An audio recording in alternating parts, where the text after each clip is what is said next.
1995년 늦가을 서울 강남의 최고급 여성병원 VIP 병동은 서늘한 긴장감으로 가득했다.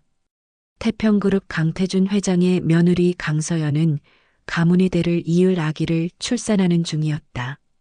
병실의 모든 집기는 장인이 한 땀 한 땀 새긴 고급 가구로 채워져 있었으며 이 공간 자체가 강씨 가문의 견고한 성을 상징했다.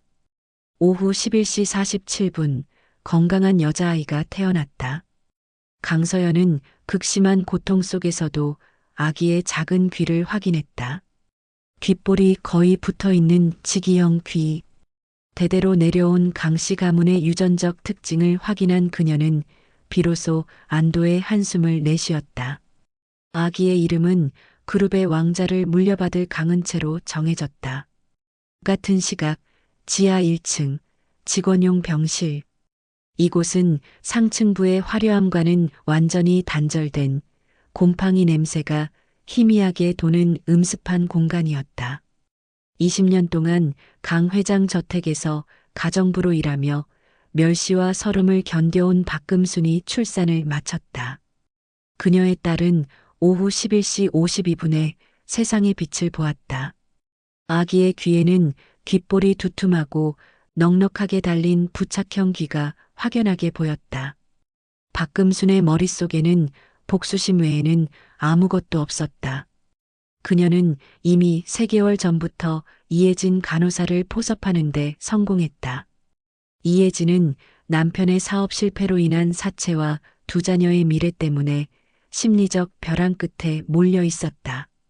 금수는 이혜진에게 당신의 가족이 이 지옥 같은 빚에서 벗어나 새로운 인생을 시작할 수 있는 마지막 기회라며 3억 원을 제시했고 이혜진은 결국 그 유혹과 협박을 이기지 못했다. 새벽 1시 20분 신생아실 교대 공백 시간. 이혜진의 손은 덜덜 떨렸지만 그녀는 강서연의 친딸에게 박지은의 발목 팔찌를, 박금순의 친딸에게는 강은채의 팔찌를 묶었다.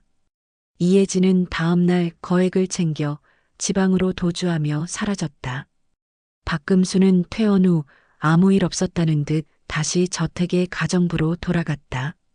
그녀의 가슴 속에는 25년 뒤 그룹을 집어삼킬 자신의 딸과 그들의 고귀한 핏줄이 세상의 밑바닥에서 고통받을 운명을 상상하며 만족하는 차가운 집념만이 남아 있었다. 2020년 강은채는 25의 나이에 태평그룹 글로벌 전략 본부장이라는 직함을 달고 화려한 스포트라이트 속에 서 있었다. 그녀가 가진 지위, 학력, 명예는 모두 강 회장의 막대한 재력으로 포장된 허위였으나 그녀 스스로는 그것이 자신의 능력이라고 철저히 믿었다. 은채가 주도한 북아프리카 리튬 광산 투자 프로젝트는 그룹에 치명적인 타격을 입혔다. 은채는 현지 정세에 대한 전문가들의 심층 보고서를 묵살하고 오직 자신의 자존심을 만족시키는 글로벌 M&A 컨설팅사의 화려한 청사진에만 의존했다. 결국 현지 정부의 일방적인 광산 몰수와 수천억 원의 투자금 회수 실패라는 최악의 결과를 맞이했다. 그녀의 경영은 통찰력이 아닌 오만과 과시로 점철되어 있었다. 임원회의에서 강태준 회장의 분노는 하늘을 찔렀다. 자네는 경영을 모르는 것이 아니라 세상에 대한 존중 자체가 없어. 현장의 목소리를 듣지 않고 오직 자신의 환상에만 의존해. 자네에게는 기업가의 정신이 단 0.1%도 보이지 않아. 은채는 당당하게 맞섰다. 할아버지, 저는 실패의 책임을 인정할 수 없습니다. 현지 파견팀이 정세 변화에 능동적으로 대처하지 못했기 때문입니다. 그들을 해고하고 저는 더 나은 컨설팅 업체를 찾을 것입니다. 은채는 곧바로 유능했던 파견 팀장들을 모두 해고하며 자신의 실책을 완전히 덮었다. 회장은 은채의 잔인함과 책임 회피에서 심각한 이질감을 느꼈다. 게다가 은채의 혈액형은 O형이었다.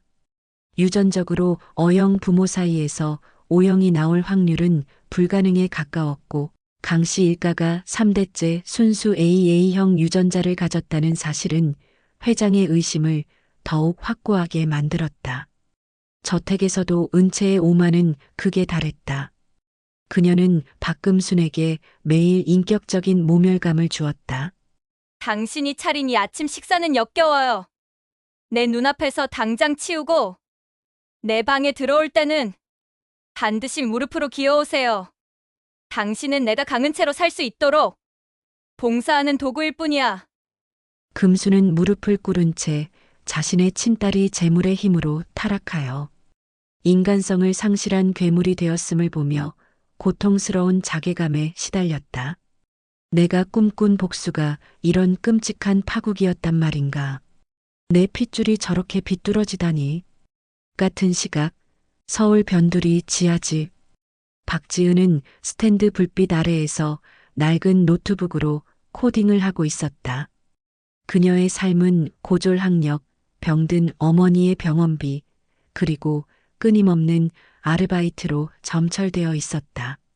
고난은 그녀를 좌절시키지 않고 오히려 세상을 꿰뚫어보는 날카로운 통찰력을 선물했다. 지은은 독학으로 인공지능 기반의 글로벌 공급망 최적화 알고리즘을 개발했다. 그녀의 코드는 간결하고 혁신적이었으며 세계적인 개발자 커뮤니티에서는 그녀를 파크스 실험이라고 부르며 극찬했다. 그녀의 지성과 문제 해결 능력은 명문대 엘리트들을 압도했다. 3년 전 중소기업 기술혁신 경진대회. 태평그룹의 주요 임원들이 참석한 자리에서 지은이 발표한 블록체인 기반의 AI 통합 물류 시스템은 강태준 회장에게 깊은 충격을 주었다. 태평그룹의 분산 물류 시스템은 연간 2천억 원의 잠재적 손실을 안고 있습니다. 제가 개발한 이 AI는 클라우드 기반 딥러닝을 통해 전 세계 100만 개 이상의 물류 경로 중 최적의 경로를 0.0001초 만에 찾아냅니다. 이는 그룹의 미래를 10년 앞당길 것입니다. 강 회장은 지은의 당당하고 논리적인 발표, 태도와 역경 속에서도 꺾이지 않은 강인한 자존심에서 젊은 시절의 자신을 보았다. 그는 시상식이 끝난 후 지은에게 최고 수준의 대우를 약속하며 입사를 제안했다. 자네는 내가 평생 찾아 헤매던 인재야. 자네의 재능이 이런 지하방에서 썩게 두지 않겠네. 지은은 병든 어머니의 병원비를 대기 위해 당장 현금이 필요하다며 정중히 거절했지만 회장은 그녀의 고결함과 강직함에 더욱 매료되었다. 저 아이는 내가 잃어버린 나의 진짜 모습이다. 어떻게 저렇게 흙 속에서도 빛날 수 있을까? 회장은 박지은의 명함을 지갑에 소중히 간직했다. 3개월 후 박금수는 위암 말기 선고를 받았다. 죽음이 임박하자 그녀는 25년간의 죄책감이 지옥의 불길처럼 그녀를 집어삼키는 것을 느꼈다. 그녀는 마지막으로 은채에게 병원으로 와달라는 문자를 보냈다. 명품 드레스를 입고 병실에 도착한 은채는 소독약 냄새에 노골적으로 짜증을 냈다. 금수는 산소호흡기를 벗고 떨리는 목소리로 모든 진실을 털어놓았다. 아기 바꿔치기의 전말, 이혜진 간호사와의 거래, 그리고 지은이 진짜 손녀라는 사실까지. 그녀는 눈물로 용서를 구했다. 은채는 처음에는 충격으로 온몸이 마비되는 듯 했지만 이내 차갑고 섬뜩한 미소를 지었다. 그녀의 눈은 더 이상 인간의 눈이 아니었다. 닥쳐요. 당신이 감히 내 인생을 파괴하려고 해? 나는 강은채야. 할아버지께 고백해서 나를 평범한 청소부 딸로 만들겠다고요? 어머니, 당신은 이제 나에게 마지막으로 충성할 기회만 남았어요. 은채는 금순의 쇠약해진 손을 잡으며 귓가에 속삭였다. 어머니, 진실을 아는 사람은 우리 둘뿐이에요. 만약 당신이 고백한다면 나는 당신의 사기 전과를 폭로하고 말기암으로 인한 정신병적 망상이라고 주장할 거예요. 당신은 감옥에서 고통스럽게 죽게 될 거고 박지은은 내 손에 완전히 파괴될 거예요. 입 다물고 내가 그룹을 완전히 접수하도록 도와주는 게 당신의 마지막 속죄예요. 금수는 자신의 친딸이 권력과 물질에 영혼을 팔아버린 악마가 되었음을 깨달았다. 그녀는 극심한 고통 속에서 마지막 기력을 모아 강 회장에게 전화하려 했지만 이미 암세포가 온몸에 퍼져 기력이 다한 그녀는 전화기를 떨어뜨리고 의식을 잃었다. 그녀의 속죄는 실패로 돌아가는 듯했다. 2주 후 강태준 회장은 정기검진차 병원을 찾았다가 로비에서 박지은과 우연히 마주쳤다. 지은은 어머니의 병원비를 벌기 위해 서류를 들고 뛰어다니고 있었다. 회장은 그녀의 비범한 기품과 총명함에 다시 한번 압도되었고 그녀의 어머니가 박금수님을 알게 되었다. 회장의 머릿속에 수많은 의문이 파도처럼 밀려왔다. 그날 밤 회장은 서재에서 25년 전 아기의 앨범과 집안 대대로 내려온 유전 기록을 펼쳤다. 그는 단순한 감이 아닌 과학적 증거를 통해 이 끔찍한 의혹을 해소하기로 결심했다. 그는 그룹의 모든 전속 변호사와 최고 법의학 전문가를 비밀리에 저택으로 소집했다. 1단계 유전적 특징의 정밀 분석. 귓볼 형태 강 회장과 그의 아들, 며느리는 귓볼이 붙어 있는 직이형이었다. 은채는 귓볼이 늘어진 부착형 귓볼을 가지고 있었다. 이 모순은 회장의 의심에 강력한 불을 지폈다. 혈액형 유전 AA형 부모에게서 O형 자식이 나오는 것은 유전학적으로 불가능에 가깝다. 은채는 O형이었다. 이는 25년 동안 주치의가 말했던 극히 드문 돌연변이라는 설명이 더 이상 회장의 날카로운 이성을 속일 수 없게 만들었다. 2단계 결정적인 생체 기록 대조. 회장은 산부인과에서 신생아 신원 확인용으로 찍은 생후 1일 된 아기의 발바닥, 주름 지문족저 지문 사진을 극비리에 확보했다. 발바닥 주름은 지문과 마찬가지로 평생 변하지 않는 고유의 생체 정보였다. 그는 변호사를 통해 은채의 현재 발바닥 사진을 몰래 확보하여 대조했다. 결과는 충격적이었다. 두 사진의 주름 패턴은 완벽하게 다른 사람의 것임이 판명되었다. 회장은 박금순이 입원한 병원에 찾아가 쓰레기통에서 지은이 사용했던 것으로 보이는 종이컵과 마스크를 확보했고 은채가 사용했던 칫솔과 며느리의 머리카락을 모아 한국 최고 법의학 연구소의 태평그룹 회장의 극비 사안으로 의뢰했다. 그는 25년 만에 진실과 마주할 준비를 했다. 일주일 후 법의학 연구소장이 회장을 개인 상담실로 안내했다. 보고서 표지는 두꺼웠지만 내용은 회장의 심장을 꿰뚫는 단 하나의 진실을 담고 있었다. 연구소장은 심각한 표정으로 보고서를 펼쳤다. 회장님, 결과는 과학적으로 명확하며 유전자의 힘은 거짓말을 하지 않았습니다. 첫째, 강은채 씨와 강서연 씨의 친자 관계, 친자 확률 0.00%입니다. 분석한 24개 STR 마커 중 단 하나의 대립 유전자도 일치하지 않습니다. 이는 은채 씨가 강서연 씨의 생물학적 딸이 아님을 100% 증명합니다. 회장은 눈을 감고 깊은 한숨을 내쉬었다. 25년간의 속임수가 마침내 과학의 힘 앞에 무릎 꿇은 것이다. 둘째, 박지은 씨와 강서연 씨의 친자 관계, 친자 확률 99.9999%입니다. 모든 24개 STR 마커에서 완벽하게 일치합니다. 박지은 씨는 강서연 씨의 생물학적 딸이며 회장님의 친손녀가 맞습니다. 연구소장은 덧붙였다. 또한 박지은 씨의 귀 형태는 강 씨 가문의 유전적 특징인 직이형에 부합합니다. 혈액형 역시 목의 혈통과 일치하는 A형입니다. 회장은 이 보고서가 25년 동안 엇갈린 두 운명을 단죄하는 과학적 증거임을 깨달았다. 그는 곧바로 박금순에게 마지막 진실을 듣기 위해 병원으로 향했다. 강태준 회장이 중환자실에 도착했을 때 박금순은 인공호흡기에 의존한 채 희미한 의식만 남아 있었다. 회장은 침대 옆에 앉아 차가운 목소리로 마지막 진실을 요구했다. 금순 씨, 이제 모든 것을 알고 왔습니다. 자네가 왜 이런 짓을 했는지, 그리고 자네의 딸 은채가 이 사실을 알고도 나를 속였는지 말해주시오. 자네의 마지막 속죄는 진실을 밝히는 것뿐이네. 금순의 눈에서 회한의 눈물이 굵게 흘러내렸다. 그녀는 마지막 기력을 모아 모든 것을 고백했다.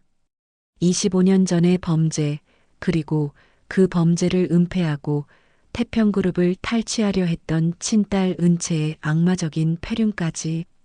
회장님 죄송합니다. 제가 두 아이의 운명을 바꿨습니다. 은채는 저와 함께 회장님을 속이려. 금수는 말을 마치지 못하고 마지막 숨을 몰아쉬었다. 회장은 주먹을 꽉 쥐었지만 평정심을 잃지 않았다.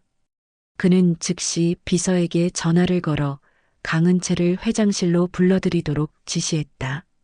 1시간 후 태평그룹 본사 회장실. 강은채는 불길한 예감에 떨며 들어섰다. 방에는 회장과 4명의 냉철한 변호사, 그리고 비서가 마치 법정을 연 것처럼 그녀를 기다리고 있었다. 회장은 책상 위에 DNA 검사 보고서를 은채 쪽으로 밀었다. 읽어보게, 자네는 내 손녀가 아니야. 박금순의 친딸이지. 25년의 기만은 끝났네. 은채는 보고서의 친자 확률 0.00%를 보고 무너졌다. 변호사가 그녀를 의자에 앉히며 경고했다. 자네는 이미 이 진실을 알고도 회장님을 협박하고 속였으며 그룹의 재산을 사적으로 유용하려 했습니다. 이는 사기, 배임, 그리고 고인의 마지막 속죄를 방해한 폐륜적 행위입니다. 오늘부로 자네를 모든 직책에서 해임하고 법적으로 입양 취소 절차를 밟을 것입니다. 자네가 부당하게 취한 모든 급여와 재산은 형사 고발과 함께 환수 조치될 것입니다. 은채는 울면서 애원했다. 할아버지, 제발 한 번만 용서해 주세요. 저는 강은채로 살고 싶어요. 저를 용서해 주세요. 회장의 표정은 돌처럼 차가웠다. 자네는 25년간 우리 집안의 이름을 더럽혔네.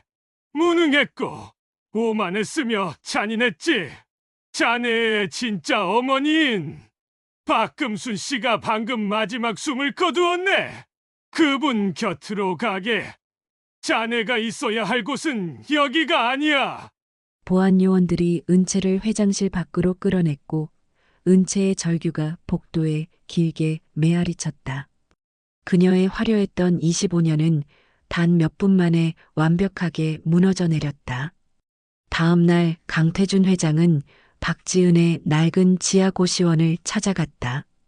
3평 남짓한 좁은 방에서 회장은 지은에게 모든 진실을 털어놓았다. DNA 검사 결과와 엇갈린 운명의 전말. 지은은 자신이 겪은 모든 고통이 본래 자신의 것이 아니었다는 사실에 충격과 비통함으로 눈물을 쏟아냈다. 그러나 그녀는 이내 눈물을 닦고 강인하게 일어섰다. 회장은 그녀의 강인한 모습에 다시 한번 감탄했다. 미안하네, 이제라도 찾았으니 다행이야. 지은아, 내 진짜 어머니가 너를 기다리고 있어. 우리 집으로 가자. 지은은 고개를 저으며 말했다. 회장님, 저는 먼저 박금순 어머니를 뵙고 싶어요. 피는 아니지만 저를 낳아 기르신 어머니니까요. 그분의 마지막을 지켜드리고 싶어요. 지은의 말에 회장은 깊은 감동을 받았다.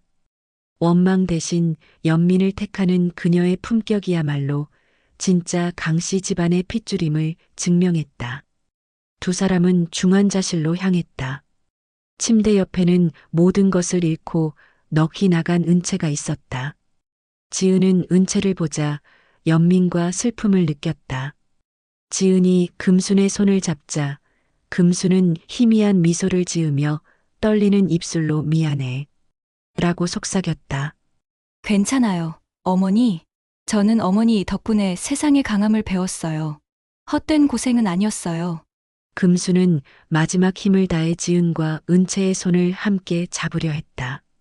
두 딸의 손이 금순의 손 위에서 잠시 만났다. 금수는 서로 미워하지 마 라는 마지막 말을 남기고 영원히 눈을 감았다. 박금순의 장례식은 조용히 치러졌다. 장례식장에서 강서연은 25년 만에 진짜 딸 지은을 껴안고 오열했다. 미안해. 엄마가 널 몰라봐서 미안해. 장례식이 끝난 후 회장은 지은을 태평그룹 본사로 데려와 공식적으로 후계자임을 발표했다. 지은은 강씨 성을 되찾아 강지은이라는 이름으로 그룹에 합류했다.